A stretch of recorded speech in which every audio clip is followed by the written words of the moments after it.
One of the most embarrassing losses in the history of Auburn football. The Tigers fall 10-3 at home. Night game, 10-3 to Kentucky. And as we sit here, somehow, some way, Hugh Freeze is still the head coach. Let's talk about it on this live edition of the Uptempo podcast. You are now listening to the War Report Podcast Network.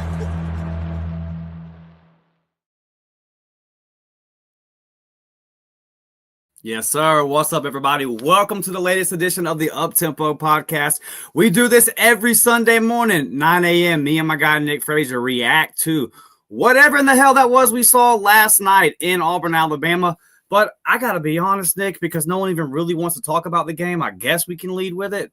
But I really thought I had to wait until this morning, like an hour and a half before the show, to create the link, to make the thumbnail, to put the description in the video, because I thought we were going to have some news to talk about. And I'm a little bewildered that we sit here and we don't. But maybe, Me too. maybe it'll break as we're live here. That would be nice. As you guys file in here, we got a good crowd already. I know everybody is very emotional and wants to vent and talk about what is going on. Like that video, subscribe to the channel, all that good stuff. Kentucky 10, Auburn 3, one of the most putrid offensive performances that you're ever going to see.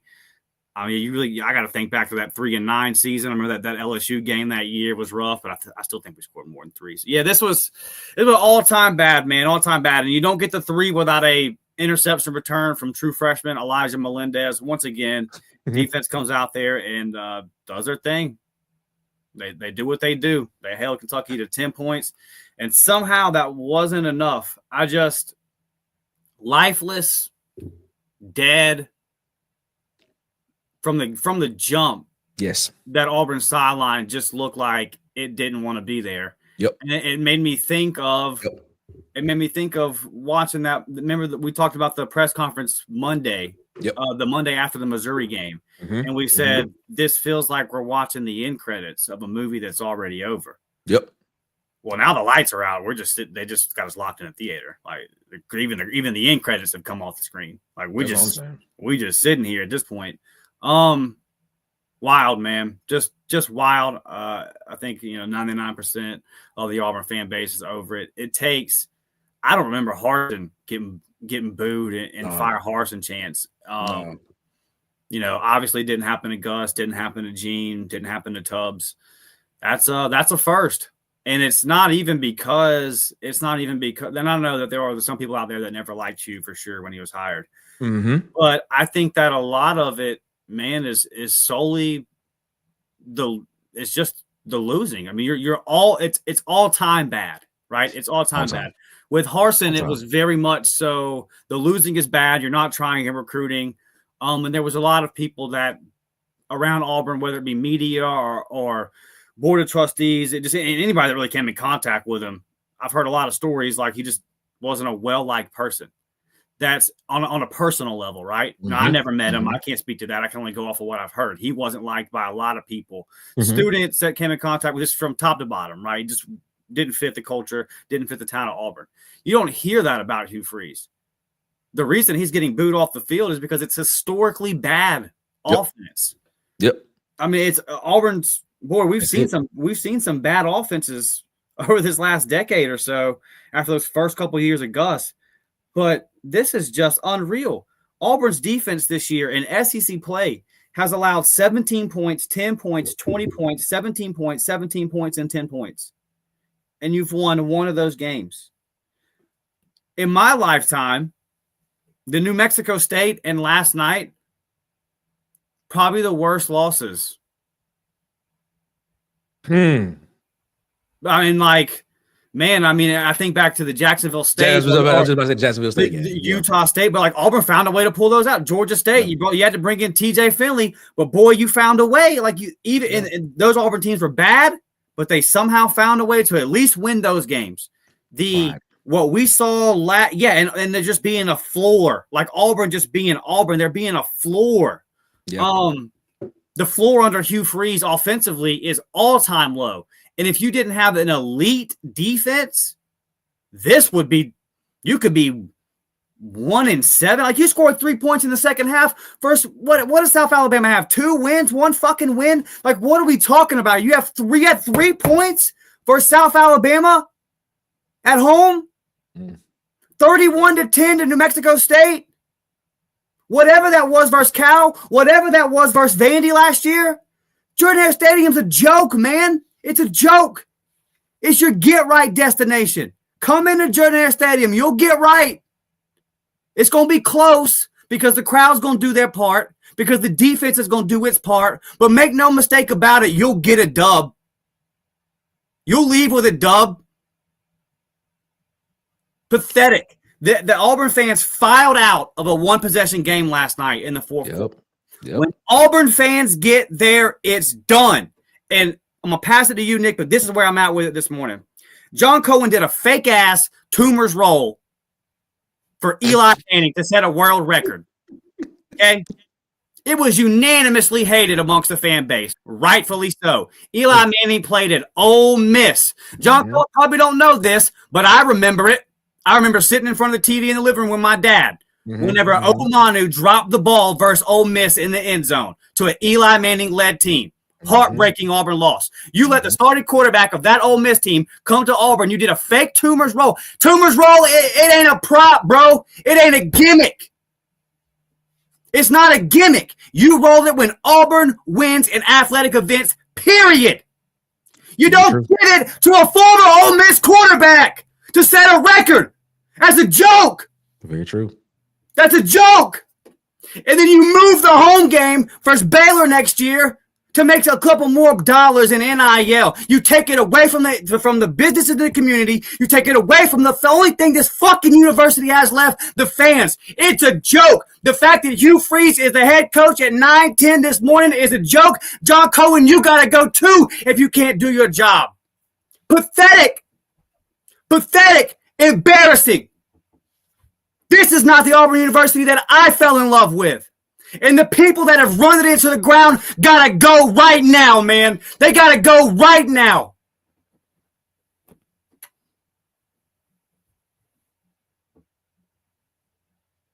Let it out. Let it out. Let them use you. Let them use you. Let them use you. Let them use you. Let them use you. There's some more. Let it go on. Let it come on. Let it. It's just pathetic, man. It's just pathetic. It's just pathetic. What, like the fact that we're sitting here today and Hugh Freeze is the head coach of Auburn. Pathetic. It's pathetic. And if he gets fired in 2 hours, I'll be happy, but it's 2 hours too late. You should have let him do the press conference last night to wear it, to own it, to have to answer the questions, and then you should have pulled him off to the side and said, hey, buddy, this is it. But now I'm asking a question that me and you talked about a couple weeks ago. What is the standard at Auburn? Let me know. Let me know. Because I thought the standard I thought the standard was trying to win football games. If we're not trying to do that, let me know. I can save a lot of money. I can save a lot of time. I'll never switch up teams, but I'm not going to put any energy in it if your standard is not trying to win and trying to succeed. The Auburn I grew up on tried to win football games. I don't know. Hugh Freeze is still the head coach, so obviously that's not – the standard is different. Listen, I would say this, man. You right. We had this conversation literally 3 weeks ago about the standard of Auburn football. And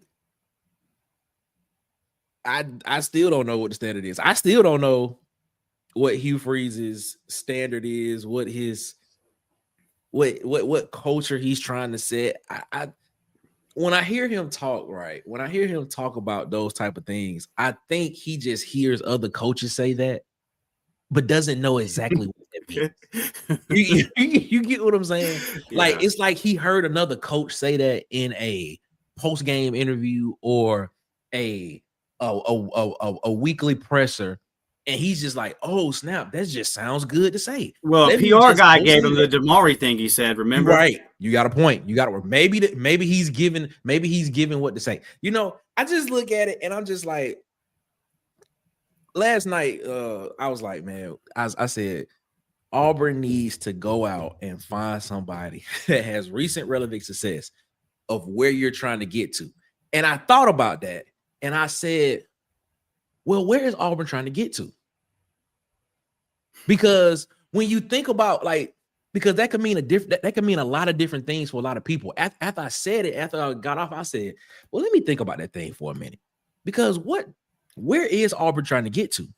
Is Auburn trying to get to the echelon of championships, perennially considered one of the best programs in college football, trying to be, one of the premier places that recruits want to come to be able to help better themselves in life and in career to get to the next level? Or are we just trying to be a fun place? Did you see the light show? I asked the question. So when I say that, when I say you need to go out and go get a coach that has recent relevant success and that has been where you're trying to get to, well, maybe Auburn, maybe that's not the expectation at Auburn. Maybe the expectation at Auburn is just saying like, all right, man, we can just win a couple of games. We keep the fan base happy. We keep the 8, the 9 win season happy. And then every 3-4 years, we'll go on a run for a national championship and we'll make and that will satisfy the fan base for the next 3 years. Maybe that's what it is. And not perennially trying to be in that conversation every single year. I don't know. So when I say that statement now, I have to, when I say that statement moving forward, I'm going to have to basically modify that until I understand what the standard is at Auburn and what the culture at Auburn is going to be moving forward and what the expectations are. Because right now, I honestly do not know. Because what we saw last night was just obviously where a coach, and I'm gonna just say it, a coach has lost the players on this team. The players are still gonna play hard. The players are still gonna put effort out on the field because they still have to be able to put tape out there if they decide to go into the portal and they got to show what they can do. But these guys ain't playing for Hugh Freeze, man. They're not playing for Hugh Freeze. There's a side of the ball that's playing for their coach. I think the defense is playing for DJ, right? I think those guys are playing for their position coaches. But but you're clearly right, and they're not playing for Hugh. And they're not playing for Hugh Freeze, man. Yeah. Because when you come out here and you say the same thing over and over again every week, man, at some point in time, you just saying something, but there's no action behind it. You know what I'm saying? There's no action behind it. And the only time we see you actually try to fight in you is when you feel like you got your back against the wall and your back is on the rope, and now you have to do something just to get people off you, just to get the fans off you. And I don't, man, this is historically bad. You lose to a Kentucky team. And I asked you the question before we got on. I said, do you think Kentucky could have went down and scored another touchdown in this game if they wanted to? Or was Kentucky content basically saying, you know what? They can't score. And we're doing a great job stopping them. So all we got to do is really just play keep away ball. And, we'll hold on to the ball for a little bit. We'll extend some drives. If we throw an interception here, guess what? They're going to probably catch it and fumble it anyway, and we'll get it right back. But you know what? I just sit back and I say, did Kentucky just play keep away ball themselves? And I was like, man, if we just score this touchdown, because when you look at that drive coming out of halftime for Kentucky had a purpose on that drive. It looked like they had a purpose on it. They was like, man, we're going out here. We're going to put this game away right now. Because we stopping this. We stopping this team. This team ain't doing nothing. They not moving nothing. They not moving the ball at all. They can't do nothing against our defense. And our defense suck. I mean, our 3 points were because he threw the ball to the gut of Elijah Melendez. Exactly. Yeah. That point right there. If he doesn't throw that interception, it's a 0 game for Auburn. Auburn doesn't put any points on the board. Mm-hmm.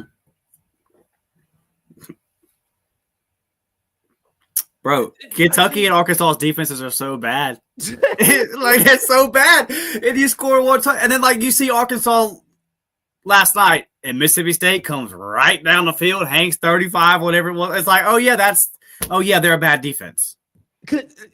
Great. Arkansas was up 35-21 against Mississippi State. 35-21 against Mississippi State. Mississippi State was like, all right. Blake Shapen come back in the game, throw a couple of darts down the field, down the seam of the field. They go down and score. And then guess what? They kick a field goal 35-31, and then they go back down the field again on that defense that only allowed Auburn one offensive touchdown last week. And Auburn has better athletes than Mississippi State does on the outside.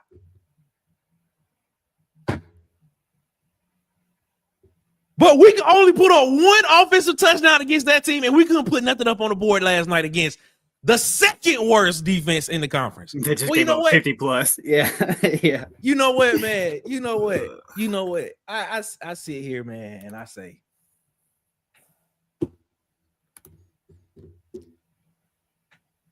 you get what you allow what happens to you. That's what I would say that. And as a fan base, we need to revolt. We need to protest. We need to protest as a fan base because this ain't it. This ain't it.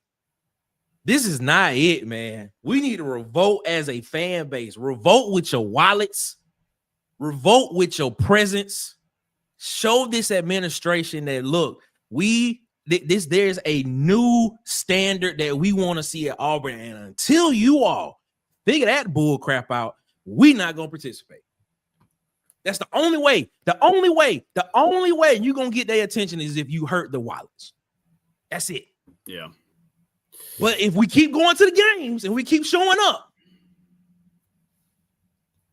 you're gonna keep getting the same. You're gonna keep getting the same result. But hey, it is what it is. Last night looked emptier at the start of the game than a lot of home games have lately. And I know they probably announced to sell out. It wasn't sold out at kickoff. And then after halftime, yeah, there may have been 70,000 people there. Connie was in the stadium, and Connie said they was leaving. Yeah. At the third quarter. She was in the stadium, and we was on the live, and Connie was like, Nick, they leaving. They are exiting the stadium. I said, wow. That's not a good sign. That's of a one possession game at night in Jordan Hare Stadium. You know, like Nick, you know what you have to do to get Auburn fans to do that. Be historically bad.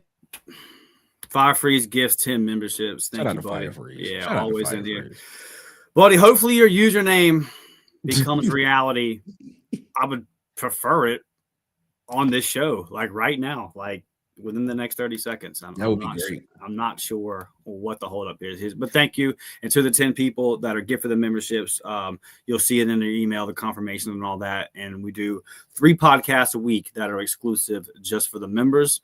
And when there's intel to be dropped, we do that. And I do have a feeling like there will be some intel to be dropped in one way or the other, and some stories that we've been holding on to that we can finally tell. And all this Ooh, man, who you telling? Telling? The weakest link, time to clean house, head coach and AD. Yeah, listen, dude, I'm not sitting here like saying, I'm not publicly saying John Cole needs to be fired right now. I am obviously saying that about Hugh Freeze. But boy, I'm speeding up down that road fast. With every minute that goes by here, I really wonder if he has a grasp of the job that he took. I feel pretty confident in saying that I don't think he understands Auburn and Auburn people. And now it kind of feels like maybe he's out of his league. Corey says, Pastor Dustin spitting hellfire and brimstone. Preach. Yeah, I'll have to ask for forgiveness when we get off the show here, saying some bad words on a Sunday morning. But look, it's where I'm at with it, bro. Like I'm tired of talking about this. Can Mama Ivy do an LSU thing? Tubbs, what's up, baby? What kind of power does a senator really have? What's up? Tim Toolman Taylor says former players going nuts on Twitter right now. Yeah, for sure. I saw Peyton Thorne's post. I'm pretty sure that young man has a lot to say. Yeah, I'm sure he does. And you know what? In today's like media world, man, you're gonna hear it. He's gonna go on a podcast one day. Mm-hmm. He's gonna be asked about his time at Auburn, and he's gonna tell the truth. Mm-hmm. Mm-hmm. And I can't wait. I can't wait because there's going to be some interesting stuff there. Mm-hmm. 9-time champion says, I think we need a bigger scoreboard. We do. Yeah. That way that big old 3 we put up, it'll be bigger. It will be even bigger. Maybe it'll be an illusion, right? Maybe it'll trick everybody into thinking we got more points than we really do. Let's put a bigger scoreboard up. That way we can play highlights from 15 years ago. Man, I tell you, man, y'all notice that every video in the hype video is every highlight in the hype video is from 2012 or 2013, like it's all no recent relevant success, man. Ain't nothing from 2020 and beyond. Nothing. Nothing we can just pull to. We gotta go back in the crates. We gotta go back when they was using tape. That's bad, bro. That's bad. You gonna show the A&M guy dropping the ball in the end zone? That's our biggest win. Auburn say wins. all that. Yeah, we did it. They messed up after we blew a 21-point lead at home. Brad says, "Preach." A lot of y'all listen. I know, man. I know. That's how I feel. it's how I feel. What was with that flip-flop ass nonsense yesterday, changing QBs every offensive possession? What? Even the commentators were confused. Okay, we talked about this. I brought this up on the War Report post-game last night. Let's evaluate Hugh Freeze's quarterback handling at Auburn, right? Okay. So out the gate, we named Peyton Thorne the starter because he's pressing. Yep. Now, mind you, multiple insiders were posting about how practice was back and forth, that Robbie would have a day better than Peyton Thorne, and then that Peyton would have a day. And then there were some days where like, oh, Holden looked decent, right? So, and no one ever was like, hey, Holden should be the starter, but that's just kind of the way that was going. It was never like Peyton Thorne was the dude this day. Peyton Thorne was the dude. Like, it was never that.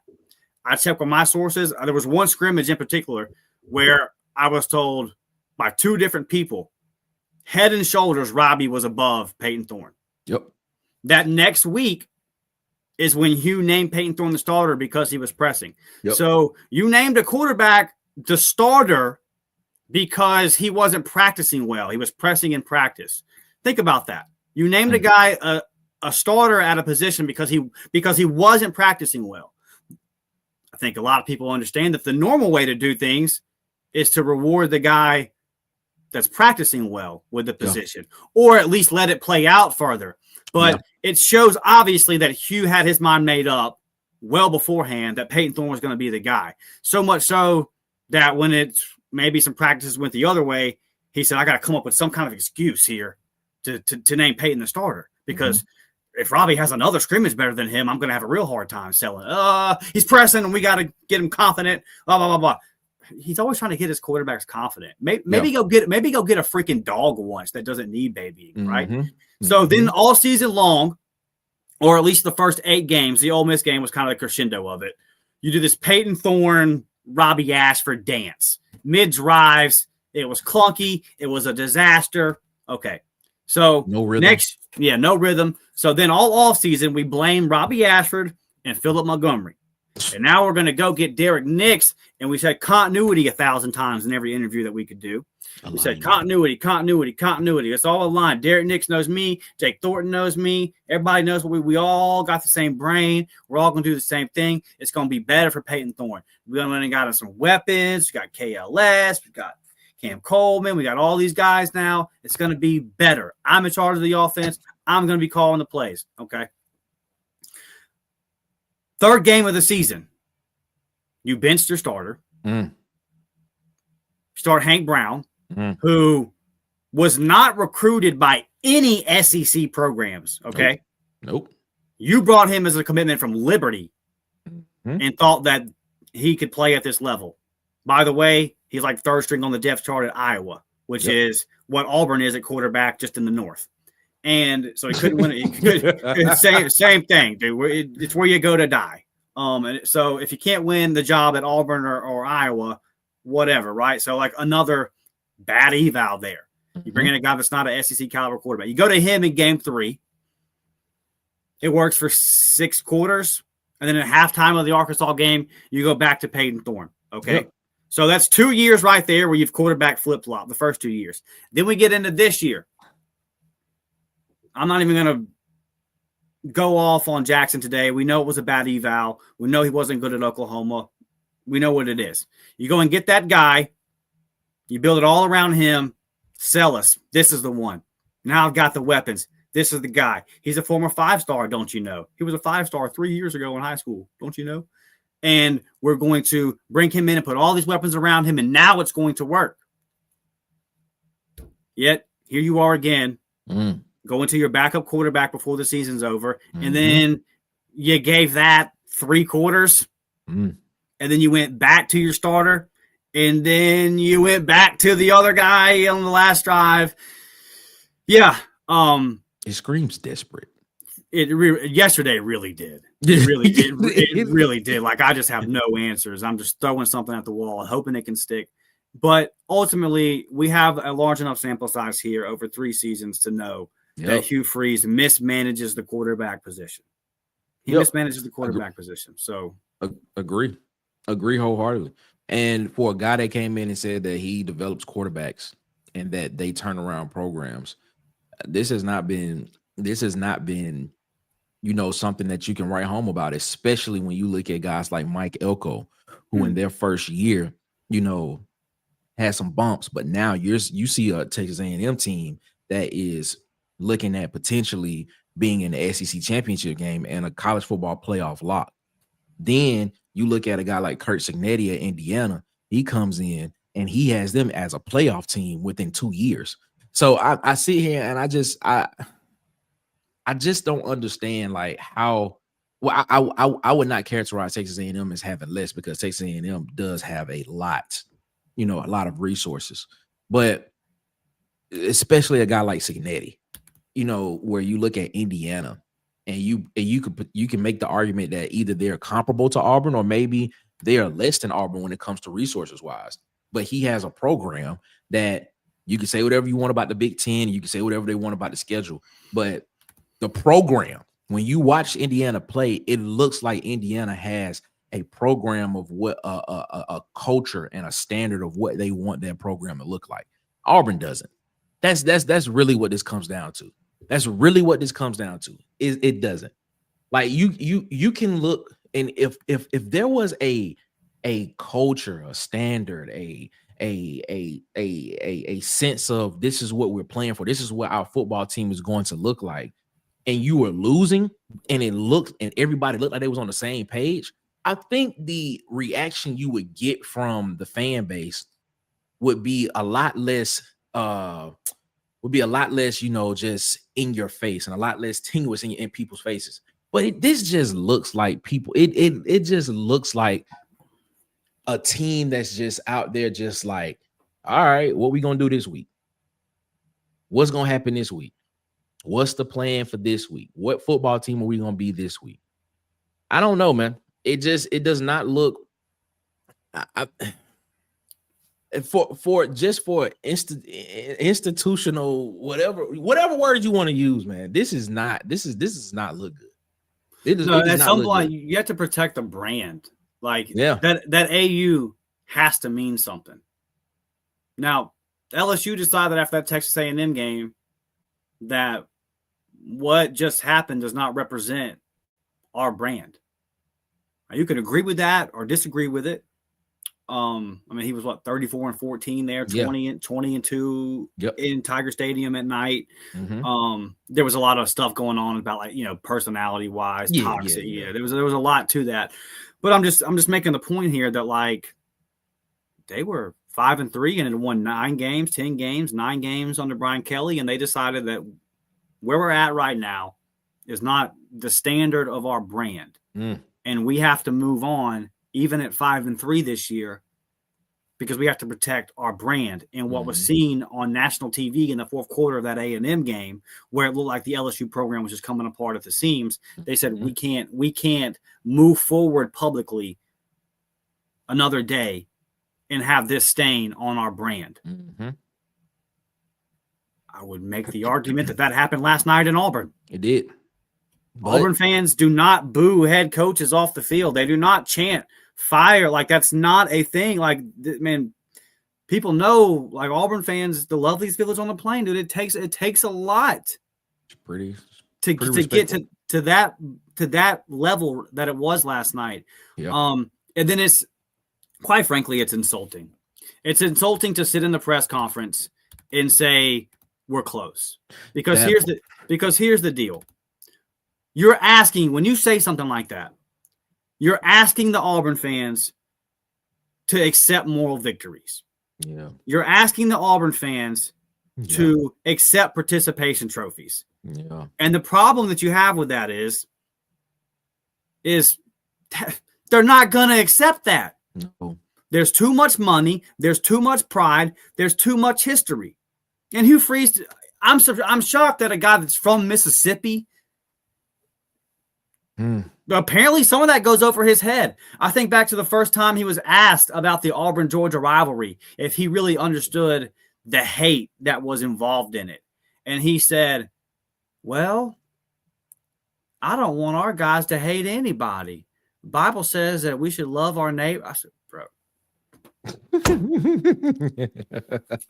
What? What are you talking about? Okay. Brad says that Mercer game going to be empty. It will be 100%. Now, maybe if you promote DJ, then maybe Auburn fans will rally up a little bit and provide an atmosphere the last two games. But if Hugh's out there for Mercer, and I'm going to say this about Mercer. Like, I want to say this. Mercer was the FCS national champions last year. Mm-hmm. Mercer's not a bad team. Nope. At the beginning of the season, when I previewed Mercer, I said Auburn should win this game just based off talent alone. But also in that analysis, that included the offense not scoring 3 points per game as well. Mercer will come out here and play a game. Mercer will see that as an opportunity to come out here and have a signature win for their program. So hopefully it's not another New Mexico State situation, but hey, who knows? Who knows at this point? Cohen's getting lit up online right now. I mean, every minute that passes, this is gonna get worse and worse. What are we doing, Nick? What are we doing right now? How? Okay, so let's process this through. Let's process this through as if we're the AD. Okay, so let's understand. Let's understand what Cohen is in this situation.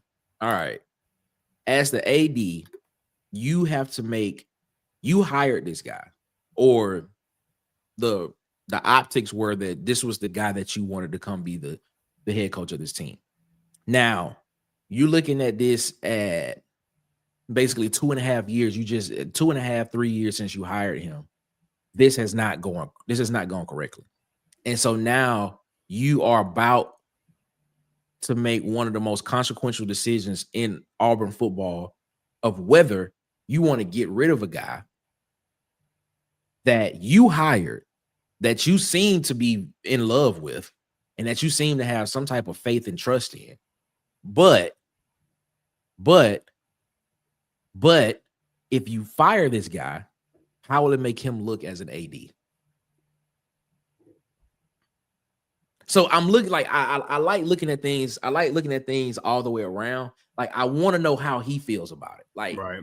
How am I perceived in the world of college football, college sports, as a guy that did not want to be able to, excuse me, I said it wrong, as the guy that gave the guy a chance that the SEC really didn't want back in the league. And now you're proving me wrong. But should I give this guy another chance to see how it actually, to see if he can fix this?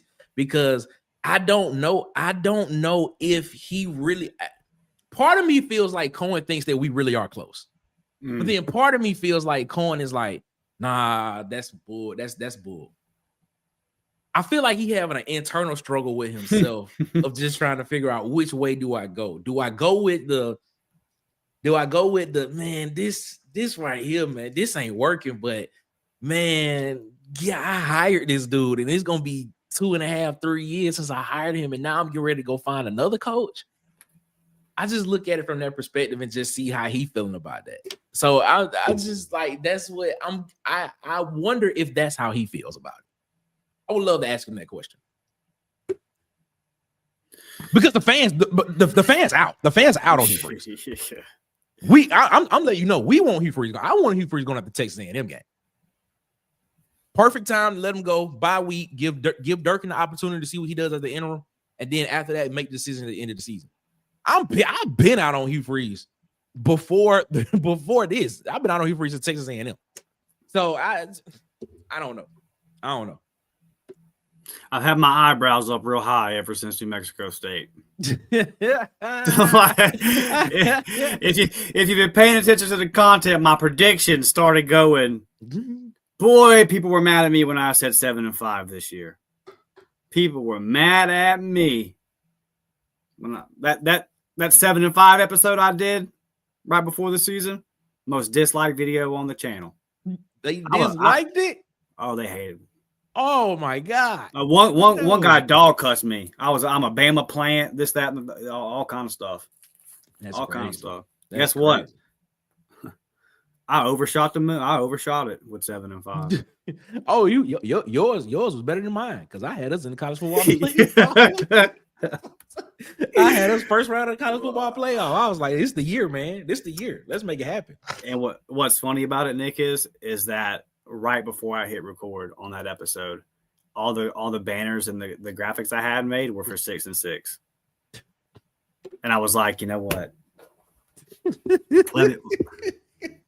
Let me just give it one more game. Let me just go one more. One more game. Yeah. Oh man, I was hearing some things, man. I was hearing some things. Okay. Well, I mean, it's all public now about the disorganization from the offensive side of practice, not being in the quarterback meetings. Like when you hear all that kind of stuff, you can't ignore that. It's not going on at good programs. Freeze said his goal was to make a bowl game. Looks like he won't reach that goal. We lit Hugh up, or a lot of people did. I actually kind of gave him a pass because at that point I'd understand that he just says stupid stuff in interviews and stuff, and I could kind of tell he tripped over himself. I felt like in that particular interview that he was trying to not set the bar too high and try to, undersell, over deliver type thing, like Bruce was so good at. Yeah, but he didn't do a good job of it because he's not good at the mic. And then he comes back at SEC Media Days and we're going to make the playoffs and blah blah blah. And was a lot more firm and all that kind of stuff. So he got lit up whenever he said his goal was to make the playoff, and because everyone was like playoff or bowl game, everyone was like bowl game, just the bowl game, and turns out, boy, he's not going to make a bowl game, and so that was even too optimistic. This MFer is golfing under his wife's name. He has been. Yeah, he has been. He had tea time. He has tea time at 1:30 today under Hugh Freeze. I was led onto this like 5 weeks ago. That dating all the way back to the golf controversy during the summer, because he was logging his score under his name. He was. That when all that happened and became like public and all that kind of stuff, and he was asked about it at media days and blah blah blah. Then after that, he started logging it under his wife's name. Yep. Like come on, bro. Like we don't know who your wife is. Yeah, that's what I'm saying. Come on, man. Come on. Like it's Freeze. It's Freeze. Come on. What are you talking about? Like and there was a story that came out apparently about the caddy that walks with him, basically saying that he's a really good golfer. Like his handicap is really good.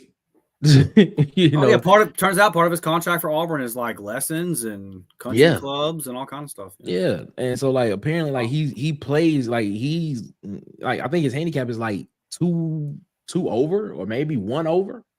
Something like that. He may be somewhere like even 1 or 2, maybe right at even par or something like that. But he's really good. But I'm like, man, like that's not important right now during the football season, man. We need you out there.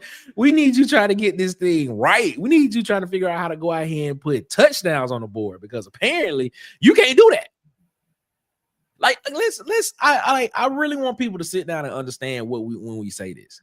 I really want people to sit down and understand when we say this. Texas A&M, right? Texas A&M, you only put 3 points in the game, and if it wasn't for a defensive interception by Xavier Atkins, player of the year in my opinion so far. Yeah, for sure.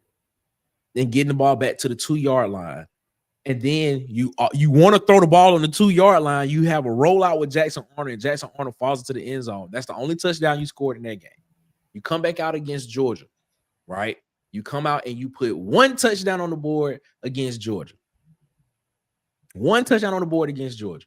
Then you play Missouri. Missouri is probably the game where I would sit here, and this may be an unpopular opinion, but Missouri is probably the only game where I say you can actually put that game on the defense, not closing the game out for you, because you were up 17-0. The offense did enough in that game for what this defense to go out and stop and slow down Missouri's offense for them not to come back and win this, and for Missouri not to come back and win that game.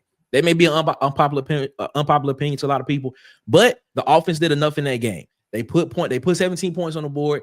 Defense held them to 10, but Missouri came back and scored, tied the game up, went to overtime and scored in the overtime. That may be an unpopular opinion. The next game, which is the game we just played you go to Arkansas. You still don't put you put one offensive touchdown on the board by the guy that you benched. Yeah. And then we come out this game against Kentucky, and then now you sit here and you don't put any offensive touchdowns on the board.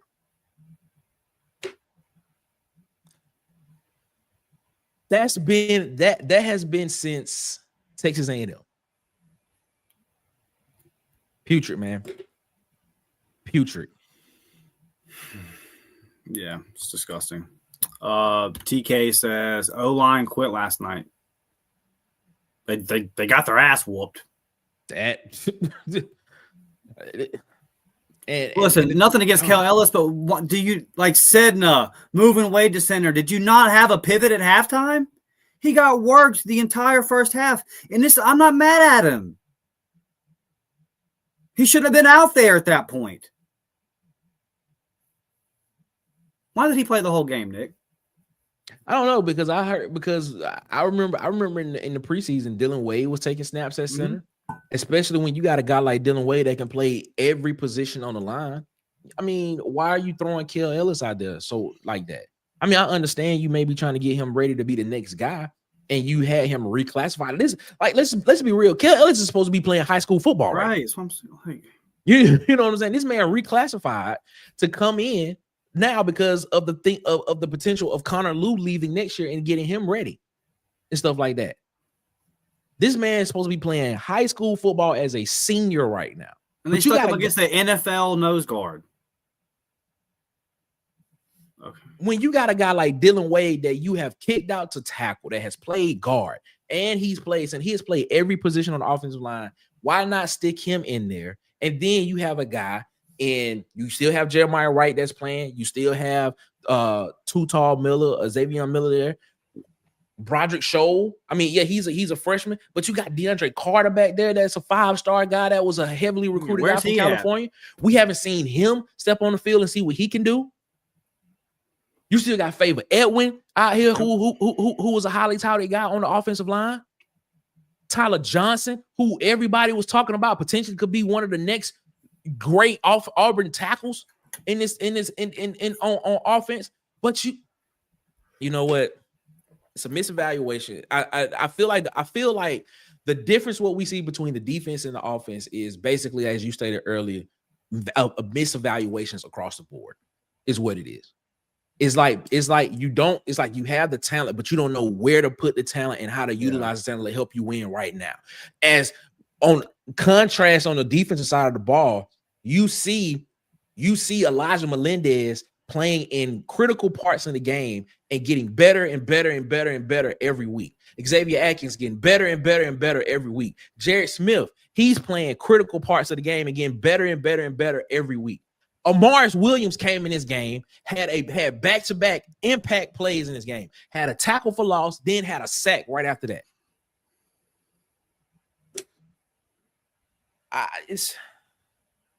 We need better evaluation at talent, and having talent that fits what you want to do is what we need, and not just going out and just trying to get just the top guys everywhere, because the top guys may not fit what you want to do. That's the reason why Vanderbilt, when Vanderbilt got down by 14 against Texas, Vanderbilt had a system and a plan. They had players that fit the system and the plan. And guess what they did? Guess what Diego Pavia did? He came back and brought that team back within 3 points of winning the game. They were literally a recovered fumble out of bounds from actually going down the field and going out and possibly kicking a game time field goal to go into overtime or win a game. Like, man, like, Vanderbilt is everything we are not. That part. And that will be very evident next Saturday in Nashville. And that's because you got people like Clark Lee. That's because you got people like Tim Beck, Jerry Kill. You got guys on that staff that knows what the system is that they're trying to do, and they go out and they find the players that's going to execute that system. And a lot of the times, those guys are not highly touted guys. Those are guys that have the personality and they have the wherewithal and they have the they have the effort to do what it is to make the system work. But we just got a lot of talent that we don't know how to utilize correctly on the offensive side of the ball. Let's talk about Jake Thornton, because you talk about not utilizing talent. You mentioned a lot of guys there in Edwin and Johnson and Carter, right? Highly recruited guys. Okay, Nick, Mason Murphy was really bad at USC last year. Yes, he was. Yes, he was. Was really a revolving door at right tackle at USC. Go back and watch the tape. He was not good. Not good. So Hugh Freeze has preached building through the high school ranks, but then you consistently go out and get guys like Horatio Fields, who I don't think Horatio Fields is a bad player, but follow me here. The moment that Horatio Fields goes out, looks like Perry Thompson was ready to go. I thought we were building this thing through high school. I thought you were developing your guys. Why did you even spend the money to go out and get Horatio Fields? Perry Thompson's doing the same thing. Exactly. But then says in a press conference about 2 weeks ago, says, well, when he first got here, he didn't know how to practice. Huh? Yeah. That might have been true, but man, if he's been there every single day, you have had to have seen some type of progress, man, to give this man an opportunity. That you didn't hesitate to give Cam Coleman an opportunity. You didn't hesitate to give Malcolm Simmons an opportunity when you said that Malcolm Simmons goes 100 miles per hour and he sometimes go in the wrong direction. Yeah. You didn't hesitate to give him an opportunity. We just got a bunch of just misevaluation all across the board, man. It just, you know what? I look at it and I hope for the sake of Auburn fans and for the sake of Auburn football that John Coyne makes the right decision. Mason Murphy was bad at USC, and you go out and you get him and you bring him in to be the right tackle. It's been just as bad as it was at USC. Yes. Why did you not have Tyler Johnson, the guy you recruited? Why is he not ready in year 3? Why is he not ready to go? Why are we still not seeing DeAndre Carter? And look, I understand that it takes a little bit of time for an O lineman to develop and get his weight up and be ready to participate in the SEC. Some of those guys have been here for enough time to where I'm wondering, where's the development? A guy like Connor Lew. I think Connor Lew took a step back this year before he got hurt. I think this was Connor Lew's worst year, just performance-wise, on the football field as an Auburn Tiger. Why is that the case in year 3? It's supposed to be your best year. He's supposed to crush it this year and then go off to the pros. I didn't know nothing you can do about the injury, but before the injury, he wasn't playing very well. I think Connor Lew's a great player. Xavier Chapman was great up until Jake Thornton got his hands on him. So these guys aren't developing. They can't pick up a stun or a twist to save their life. Like, Jake Thornton's bad. And I called for his firing last year. Mm-hmm. Mm-hmm. So here we are. I'm calling for it today. This Auburn offensive coaching staff in general, man. I'm like, I want to be – I look at Marcus Davis and I say, I don't know how to judge him. I do. Because I think the system is so bad. So I personally am not going to say he's good or bad at coaching wide receivers because I think the system his receivers are in is just ass. Here's what I am confident in saying. System, terrible. The head coach, that's the offensive guru that designed it, terrible. It's broken. His play calling, broken. Lost his fastball for sure. Tight end coach, not SEC level. Not an SEC level tight end coach. There's no development there. Rivaldo Fairweather got worse under him. He did. And this tight end coach has been here for 3 years, and the best we have in the room is Brandon Fraser and Preston Howard. Nope, not good enough. You're not recruiting well enough. You're not developing well enough. He's not good. Not an SEC level head coach or tight end coach. Jake Thornton. Nope. Not an SEC level offensive line coach. Derek Nix, nope. Not it. Not it. You're not a good co-offensive coordinator. You're not a good running backs coach, man. Listen, cool. You had some success with Lane Kiffin. All right, whatever. Who on the offensive staff at Ole Miss is not having success under Lane Kiffin? Like, yeah. I think that on Saturdays when Auburn lines up, Auburn usually has, at this point, players that are as good as the competition or better. Yep. Last night, Auburn had better players. Yep. Where I think the big mismatch is the teams we play most of the time, their defensive staff is significantly better than our offensive coaching staff. Yep. And I think that plays out time and time again. Thomas says our fans should not attend another home game in protest of Hugh. I will never, ever say this because of the players and the work that they put in and what I feel like they deserve. I also will say if Hugh Freeze is the head coach versus Mercer, you could hand me a ticket for $5. I'm not nope. I'll get a Wendy's biggie bag with that $5. I'd rather have some cold chicken nuggets and an old double stack. Then go. Yeah, bro. Give me a little orange high C, a little small orange high C, bro. Some sweet and sour sauce. Look, yeah, dude, it's gonna be dead in there if Hugh's the coach. And like Nick said about pocketbook, this is a business. We are the customers. Yep. Sometimes you have to let the people running the business know. Okay. Well, you're not going to get my money this time. And if he is the head coach at Mercer, let him. Don't go. I'm not going. Hey, full disclosure, guys, my birthday was last week.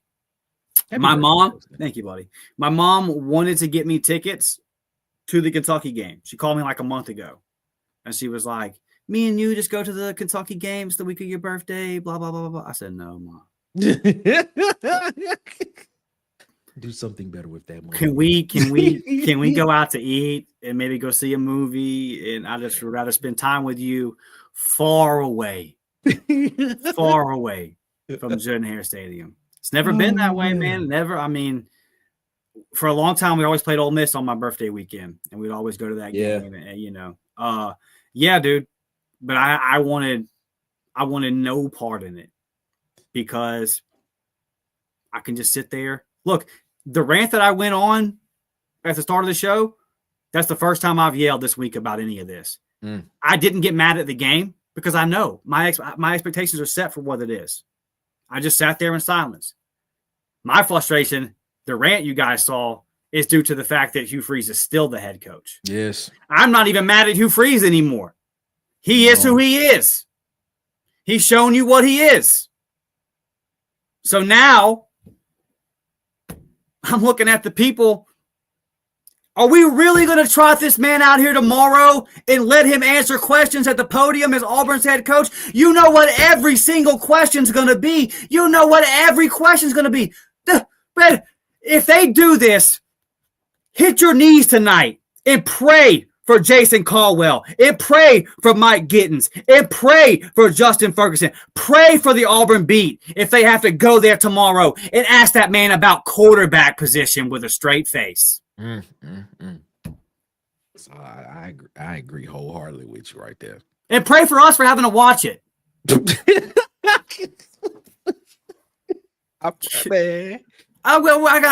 make me do. God, I don't want to have to do a reaction show to a Hugh Freeze press conference tomorrow. Terry says, Hugh Freeze is the worst Auburn coach ever. Listen, I'm sure we could dig up some stats from back in the day when they used to ride trains to the game. But since the radio came out, since the invention of the television, yeah, man, I heard my whole life. OG's like my dad. You just don't know about Doug Barfield, son. Well, step aside, Pop. Woo. I got a story for you. Man, this is bad, bro. This is bad, man. We just gotta laugh at it. This is bad. I mean, what are you supposed to do? Everyone else is laughing at us. Man. 6-6, 5-7, maybe 4-8 this year. better talent and worse record every single year. So the longer that Hugh Freeze is the head coach, the worse it becomes. Who knew on a cold afternoon in Nashville that ass kicking in the Music City Bowl would be the height of the Hugh Freeze era? That's as far as we were going with this man. That's it. Wow. It. Wow. I'll tell you what, the Battle of the Bands was really fun. The whole bowl lead up, I had a good time. Then the game happened the next day. God. Nashville's great. This is not good. This is not good. But I look at it, I also look at it from the optics of how, like you just stated, how we look, how the administration and how the program looks to the outside world. Like what recruits would want to come play for this? Defensively, I'm pretty sure if this were to stay just like it is next season, right? Defensively, I think we will be fine. Yeah, Wilkes. Did you see what Jocko Wilkes said after the game? Exactly. Yeah, he's like, I'm not focused on the offense. I'm just focused on what the defense is doing. I think defensively we would be fine. But if he's still there as the guy on the offensive side of the ball, I just sit back and I just wonder, like, what offensive guys would want to come and be a part of this? I'm worried about Jace Matthews. Like, I'm worried if Jace Matthews is still, because we really haven't heard anything from Jace Matthews. Yeah, that's what I'm saying. We really haven't heard anything. Haven't heard anything come out. Like, I would rather hear him say something.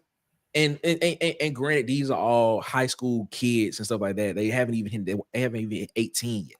But in this world of college sports, we treat them as adults when technically they should still be treated as kids in this particular point in time. But when money gets attached to things, people see them more as professionals than anything like that. That's a conversation we can have, because I think there's a little bit more nuance to that, but we don't have time to go down that route today. But still, not really hearing anything from him, even if we heard something from him and it was just, negative. Okay, at least we know how you feel.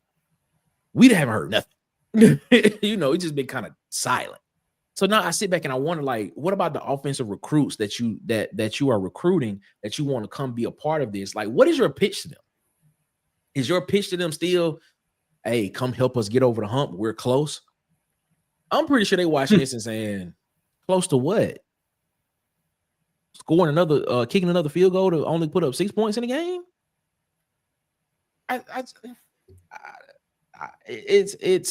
This is like when Hugh Freeze was hired, and after his first season, I said, what makes a great coach? When you have a pipeline, when you have a plan for a guy, when you tell a guy in high school that you want them to come to your school, you have to understand that college is just the middle part. It's only going to be 3 to 4 years of their life.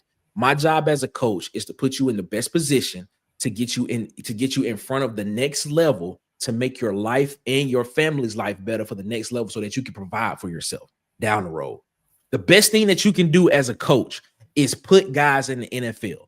If you can put guys high enough in the draft in the NFL, that's the best thing you can do for a coach, because guess what? Other recruits see that, and recruits are like, I can go to that school. I know I'm going to get developed, and I know I have a great opportunity to get to the NFL or to the professional ranks, and I'm able to provide for my family and have a great life afterwards. That's the reason why Keldrick Faulk is so important right now. That's the reason why the development of Xavier Atkins moving forward is so important right now. That's the reason why Cam Coleman being a beast in this offense was so important. Because if he develops properly, you're looking at Cam Coleman being a top 15, top 20 draft pick. And now you have other receivers saying, I saw him as a freshman play. I saw him get better as a sophomore. I saw him get better as a junior. He got drafted in the first 15 picks of the NFL draft. I can go to that school because guess what? I'm going to go on that same path. I don't know if y'all know, there was a story. Emmitt Smith said this story one time. Emmitt Smith said he was this close to coming to Auburn University. And they asked him why. He said, because Pat Dye said, I got a plan to get you the Heisman Trophy and get you to the NFL.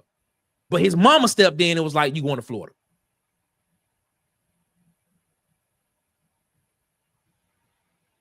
I haven't seen it on the offensive side of the ball. Defensively, Keldrick Faulk is going to get drafted in the first round. Kieran Crawford is going to get drafted somewhere. Jay Crawford is going to get drafted. Rayshawn Pleasant is going to get drafted. Xavier Atkins is going to get drafted. So defensively, I don't have a problem with it. Offensively, where it matters, when we got to put points on the board, I don't see it. I don't see it. And I don't know what the plan is.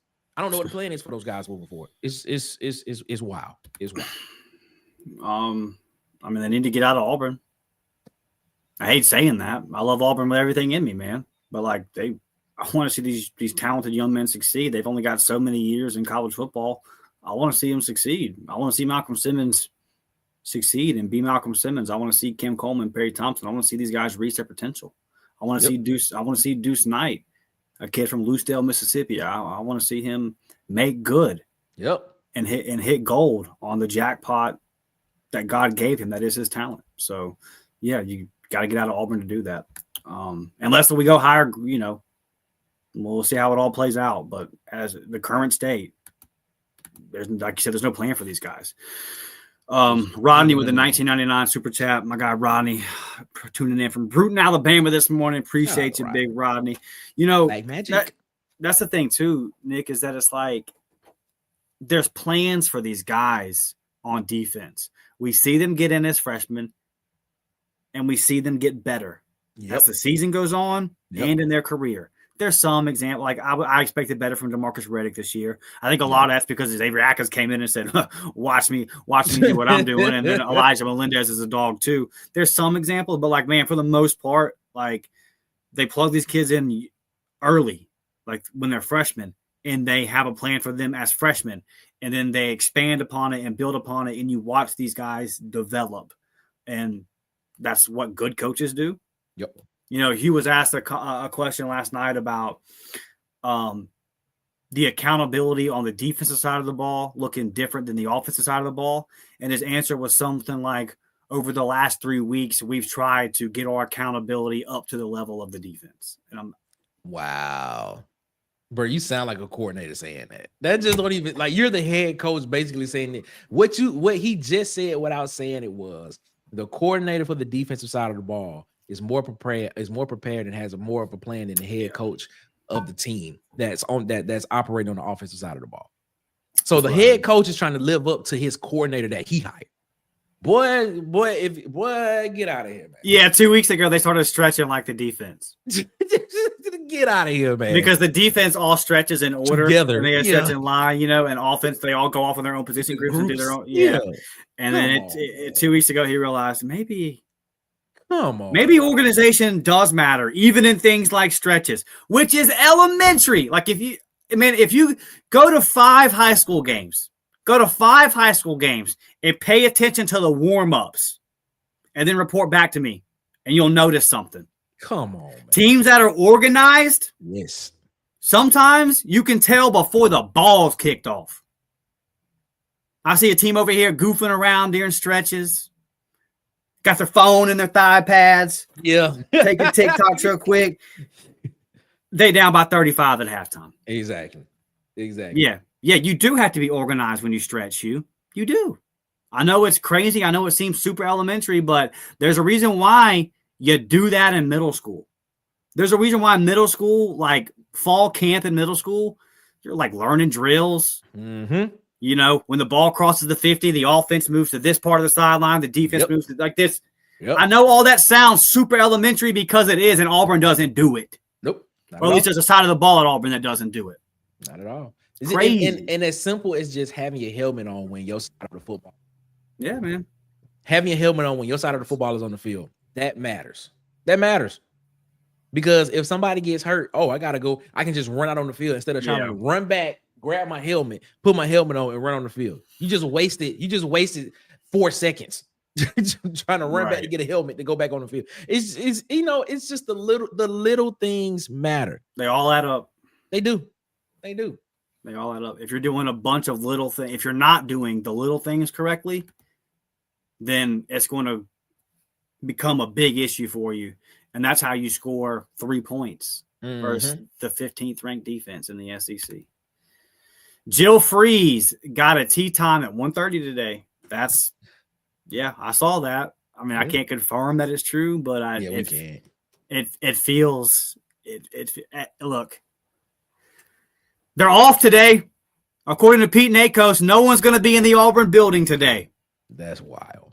So he did that. Wild. He posted that in terms of like, hey, if you're thinking there's going to be a team meeting and he's going to get fired, as of now, none of that's happening. That's the way he posted that.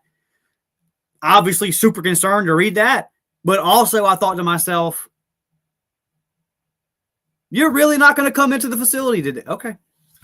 Well, he said it last week. He said it last week. He said, or the week before that, he was like, we'll be back on Monday to get everything going. That's what he said. Yeah, I know. Yeah. It's crazy. This, bro, what does Auburn want to be? What type of program does Auburn want to be? It's a great question. It's time to fire Freeze with the $1.99 super chat. Thank you, buddy. I appreciate the super chat. And then Scott Chapman with the $2 super chat. Need a refund. Paid for a light show. So did they really swag surf going into the fourth quarter? I heard they played the song. Oh my God. No, I heard they put the song and everyone just stood there.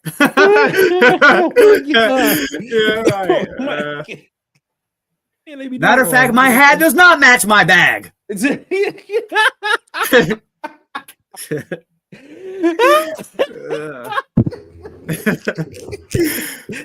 I don't feel have any swag tonight. No way. Man, an hour ago, Adam, I'd have said yes. Let me see.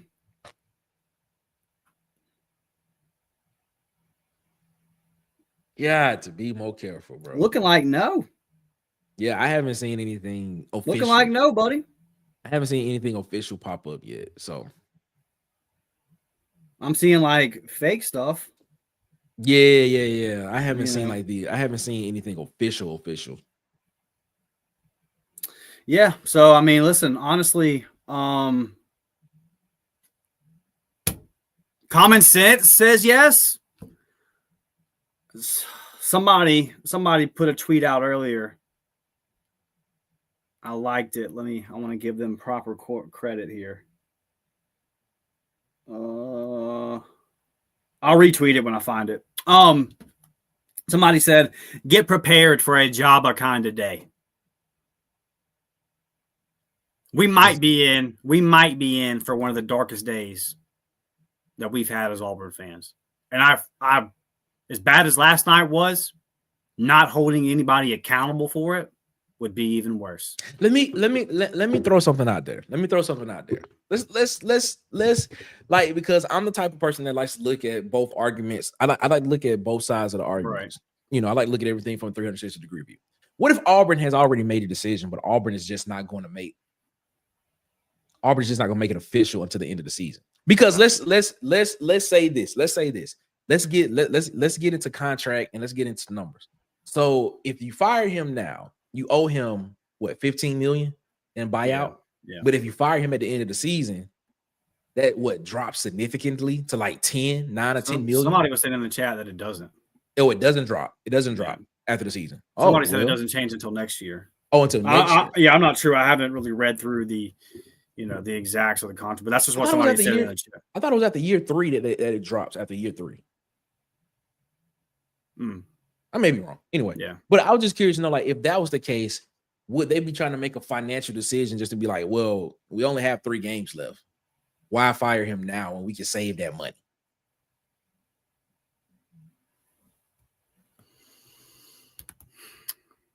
I mean, because $15 million in the grand scheme of this, I'm looking at LSU drop over $100 million to reset their program.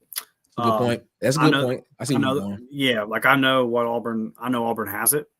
I know that $15 million is not a blip on the radar for Auburn, and I think that what happened last night has to be the end.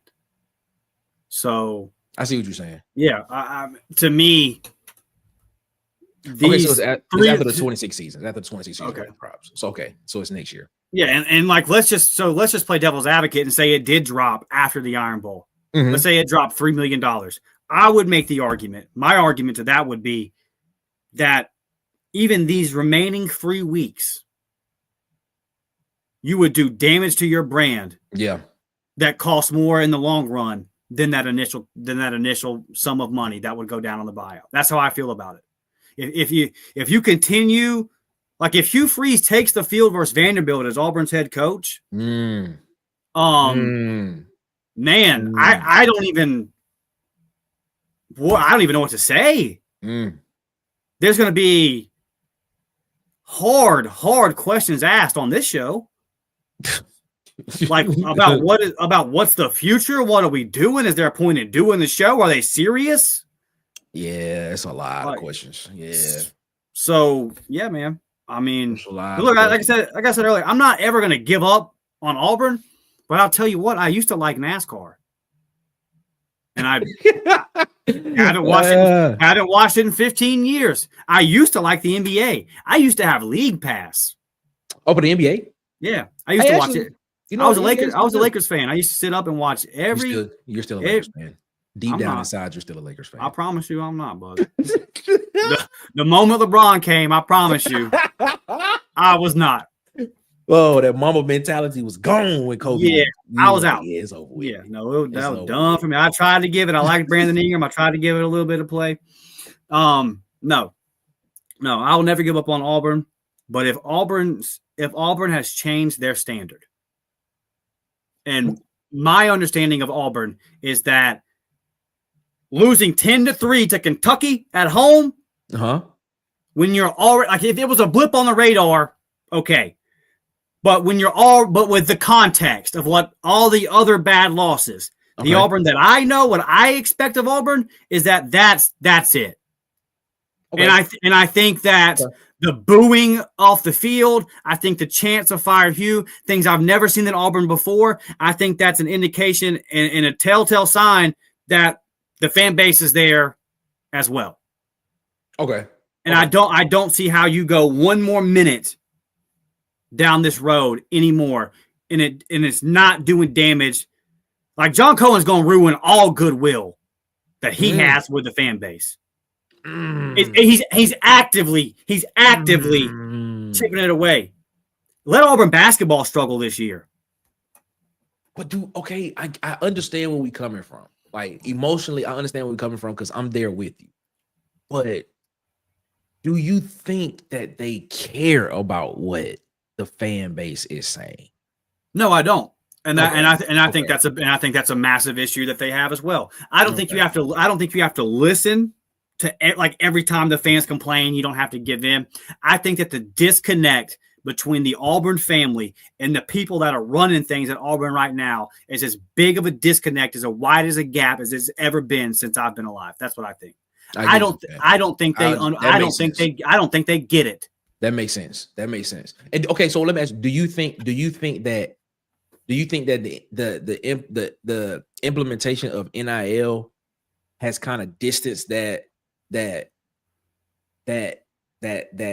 closeness, that proximity between the people that's running Auburn football and Auburn athletics and the fan base? Because back in the day, if this would have happened and you hear this type of rah-rah and this type of rhetoric from the fans, administration hears that, and administration is like, okay, we have to figure this out because that's our number one customer. And if we don't get this correct, now we can see something happen. But now that you have influencers and you have parties that come in that have individual type, interests, do you think because of those people that are still being able to finance at a very higher rate than what the fans can, do you think that their influence and their thought process and their interest matters more than the fans do?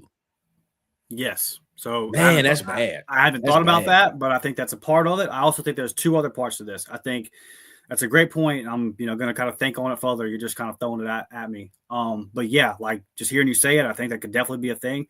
I also think that some of the people that are the decision makers and that are in charge at Auburn are losers. Wow. I think they're losers. Wow. And I'm not saying somebody said it finally. Somebody said it. I don't think they're losers in life, right? Like you don't get these positions if you don't know how to successfully navigate life and business and be a successful human. So I'm not saying it that way, but in terms of competitiveness, in terms of what it takes to win on the athletic field, Mm-hmm.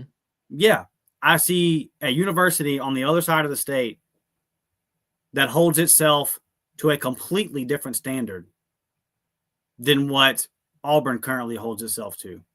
And I think that's a massive indictment on everybody that's running the show at Auburn. I think it's disgusting. I think it's embarrassing. The third part of this that I think is I think that this is not a specific Auburn problem. I think it's happening at Auburn, but I think it's happening at a majority of passionate fan bases, at schools that have passionate fan bases and have big brands. I think that the people, and some of these people are at Auburn, but zoom out larger scope in college football, I think the big decision makers don't give a shit about the fans at all. And I think that their mindset is you guys are still watching.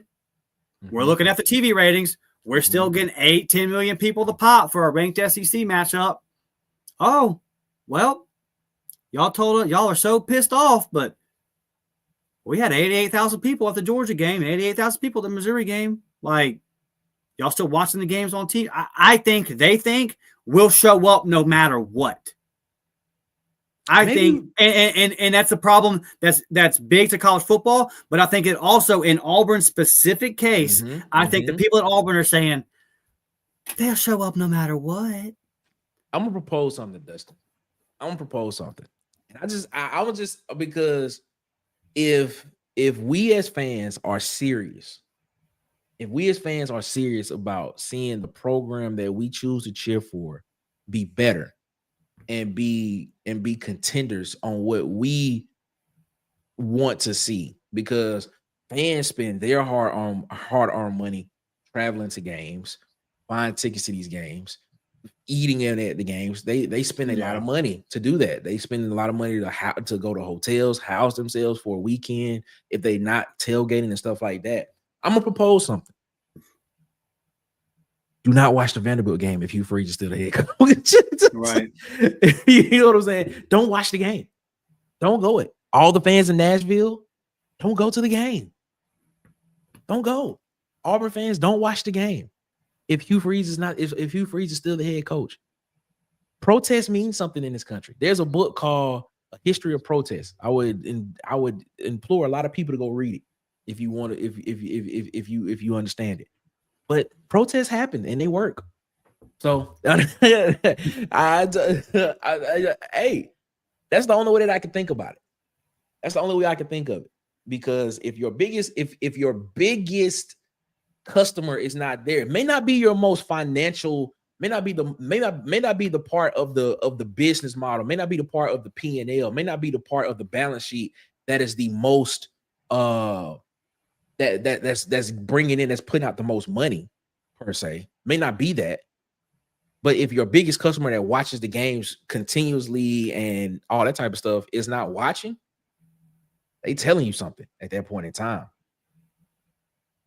And if you just keep investing money into something that nobody's watching, hey, it is what it is. I don't know. Yeah, let's get to some of these comments, man, and then we're going to get out of here. Well, hung on.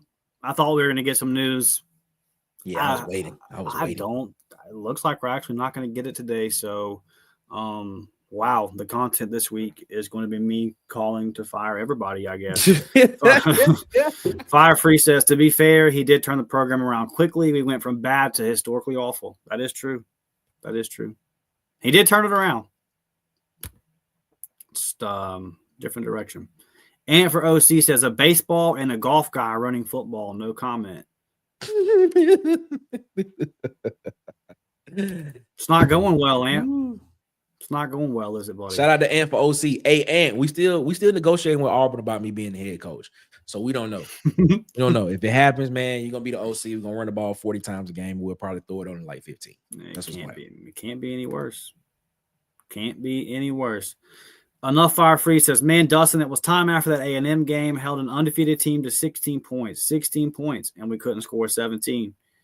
Yeah, man. You can check. You can go all the way down from starting at his first year, and we can do that game of points scored in this game and that game and what happened here. It's just bad, man. David says, I have no faith Cohen will make a good hire. If he fires Hugh, he'll hire another disaster. I've tried to be lenient towards Cohen because whenever Harsin was fired, Cohen was not even the head coach or even the athletic director. And then when he came in, the process was kind of already in the works. But he's the AD now. And the fact that Hugh Freeze is I'm officially out on Cohen. Like, even if he fires him as soon as we get off, I'm out. It took you this long, I'm out. So, but that would be like the worst thing ever. We just end the show. Hey, you coming right back on. Yeah. Hugh Freeze is gone, ladies and gentlemen. But that'd be the most Auburn thing ever. Just like catching an interception and then fumbling it to get the ball right back to him. Yeah. God, that was horrible, bro. Bro, that was bad. Check the bunker. Looks like he's going to coach Vandy. I mean, yes, if he hasn't been fired yet, I don't think he's getting fired. I think he's going to continue to be Auburn's head coach. So now you've got to remove John Cohen and anybody else, Roberts, whoever else is responsible for what's going on today. They all have to be fired. And I went from just last night of you have to fire the head coach. Now you have to completely clean house at this university. Oh, yeah. Or let us know that you're not serious about winning football games anymore and stop asking for NIL money and stop asking us to pay money and lower the tickets down to something reasonable and quit spending all this. Take the money that you spend on the scoreboard and give it to the basketball facility. Like, if you're not serious about winning in this sport, which if you're not going to fire Hugh Freeze today, you're not. Mm-hmm. And you can't tell me any different. So yes, now John Cohen's got to go. And if there's anybody if he wants to make the decision and there are people handicapping him for making that decision, they got to go. Whoever is responsible for what's going on right now at Auburn has to be gone. And I did not think 2 hours ago I was going to come on here and say John Cohen has to be fired. John Cohen has to be fired as well. Thank you for the $199 super chat, buddy. In the words of B. Will, it's basketball season. Yeah. Boy. Yeah, we're going to see how all that's going to go.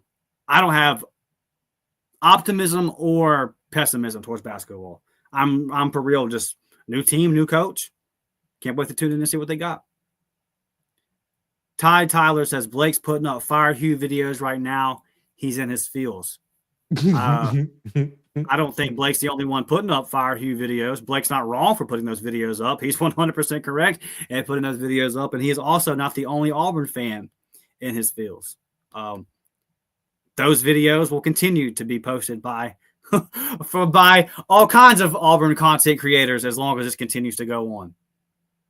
Let me tell y'all something. Hugh Freeze, if I wake up tomorrow and Hugh Freeze is the head coach, tune in to the Up-Tempo podcast.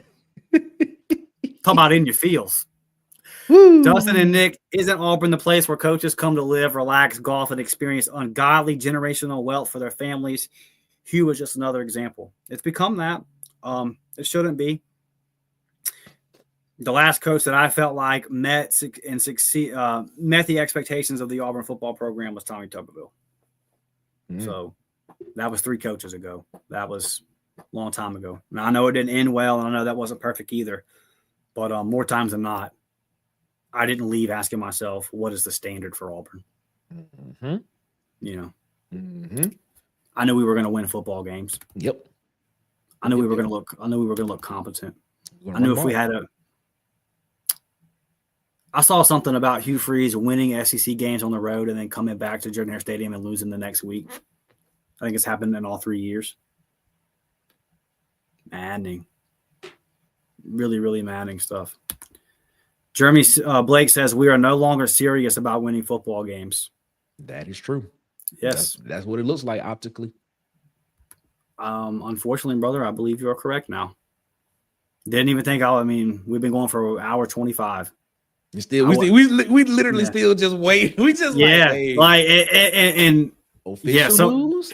Some of this stuff, man. Like I would have pushed back on this a week ago, Jeremy. I would have said no. Auburn's dropped a bunch of money in NIL, and because Hugh Freeze is still the head coach doesn't mean they're not making calls behind the scenes. I would have said all that before whatever in the world that was that we just watched last night.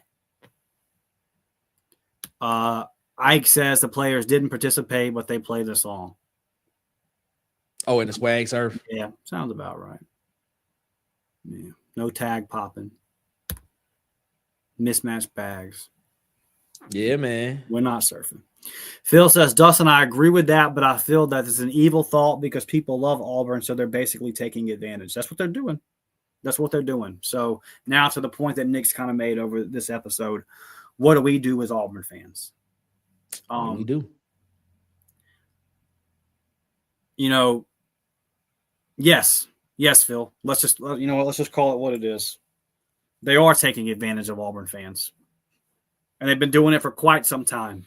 Mm-hmm. And for you to raise ticket prices year after year is an insult to Auburn fans' intelligence. You went 5-7 and raised ticket prices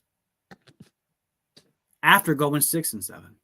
The year before that, you guessed it, 5-7. That's like, what are you raising ticket prices for? For what? To come watch that? Yes. I'll tell you the big slap in the face they do, Phil. They spend all their time, every freaking breath they get, this administration, the social media teams at Auburn, and they're only doing what they're told by the administration. They can't wait to tell you how great of an atmosphere Jordan-Hare Stadium is. You know why? Because we're all they got left. They don't have anything. They got us. Ooh. That's all they got. They got us. And yes, they are taking advantage of you. Because they will look you in the face and tell you how great of fans you are, best in the country, they'll say. And then they'll simultaneously take a home game away from you and slap it in Atlanta. Come on now. Come on now. Yeah, they don't care about you, buddy. They don't. And I'm with Nick. It's time to just show them that you're done. And I hate it for the players. I really hate it for the seniors that are playing their last couple weeks of football, a sport they've loved their entire life. I hate it. I do. But ultimately, you got to look big picture. I hope there's not 20,000 people in the stands for Mercer. I hope it's dead as dead can be. Because that's what this administration deserves. I hope you're right, man. I hope you're right. Players don't deserve this. But, man, and again, I'm not even mad at Hugh Freeze anymore.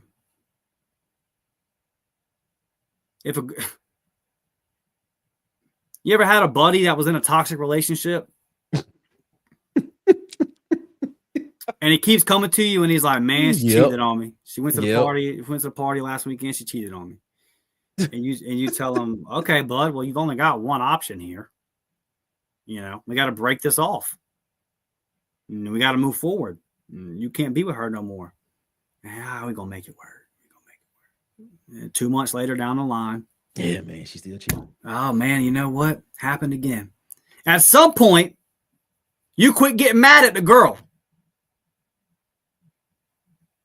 You start getting mad at your friend that continues to treat her like she can be a girlfriend. So I'm no longer mad at the head coach that's masquerading as a head coach. I am now mad at the people that are giving him the stage to pretend he's an SEC level head coach. He has let you know, it is abundantly clear, he is not this guy. So I'm not mad at him anymore. He's playing the role. Y'all still think I'm a head coach? Well, I'll show up. I'm going to keep cashing this check. Shit. They ain't caught on yet. Whoa, Jill. I'm going to hit the tee, baby. I'll be back tonight. I hope Hugh get lost on that golf course this afternoon. I hope that golf cart break down and that man gets stuck out on 17, bro. Going up a hill, it just stopped. Just roll back down the hill. Just roll back down the hill. It rolls all the way into Georgia. Just taking it right on out of here, man. I hope when he swing his 6-iron, I hope that mug snap in half when he hit the football. When he hit the golf ball. I just hope when he hit it, the golf head, then when it goes back like 10 degrees. So when he try to hit the ball again, it doesn't hit perfectly. His sweet spot is just gone. I hope it does. I hope when Hugh Freeze gets to the driving range, they say we closed. I hope when Hugh Freeze gets to Morris Mills, they'd be like, "You're not welcome anymore. Your access has been revoked." I hope when Hugh Freeze, bro, man, it's wild, bro. This is wild. I hope Hugh Freeze gets on the golf course, when he hits the golf ball just turns into a big cloud of just power, just baby power. Somebody just fill up his fake golf ball, like it's a gender reveal. Yeah, exactly. And he hit it, it just turned into a fake ball of just baby power. That's what I hope. That's it. You know what's so wild? Auburn's paying for that round of golf today. That's the craziest thing. It's in his contract. Oh my god, bro! This Whoa! Yeah, Jimmy Sexton. Wild, bro. Jimmy Sexton, you are a dog. This is wild. Hey, ain't nobody as good at their job as Jimmy Sexton is at his. That this man is wild. Yeah. This is the most powerful man in college football, Jimmy Sexton. Conflict of interest, but hey, most powerful man in college football, Jimmy Sexton, man. Yeah. Well, Nick, good news is we're close, buddy. Do you have anything? Yeah, you have anything before we get out of here? What's going on at the Water Cooler Talk podcast this week? Yeah, Water Cooler Talk Sports, man. Go subscribe over there to you on YouTube, man. We will be slandering Hugh Freeze even more. I don't even think we're gonna talk. To be honest with you, I don't even think it's worth talking about us game planning around Vanderbilt. I think this week we're just gonna talk about why Hugh Freeze is still the head coach of Auburn football, if he's still there. Because right now we're gonna lose to Vanderbilt. You just see it in the team. Diego Pavia is a dog. So I'm not even confident. I don't even think we need the game plan around it. I don't even think we need to, because if we can't score a touchdown against Kentucky and we only score one offensive touchdown against Arkansas, what makes you think we about to go into Nashville, the First Bank Stadium, and put up points against Vanderbilt's defense? Nah, it's not gonna happen. But yeah, Water Cooler Talk Sports, man. We here Monday, Wednesday, Fridays, 8 p.m. Eastern, 7 p.m. Central, around the water cooler, man. And then of course on Saturdays we do the live game watch, live stream the game there. Every Auburn game, which we sit through and we just kind of just it is what it is. But yeah, please, man, please help us. We are on our way to 900 subs over there. So please go over and subscribe to Water Cooler Talk Sports. And as always, shout out to Dustin for allowing me to come over here every Sunday and talk Auburn football, man. I appreciate it so much because I have a great time doing it. So thank you so much.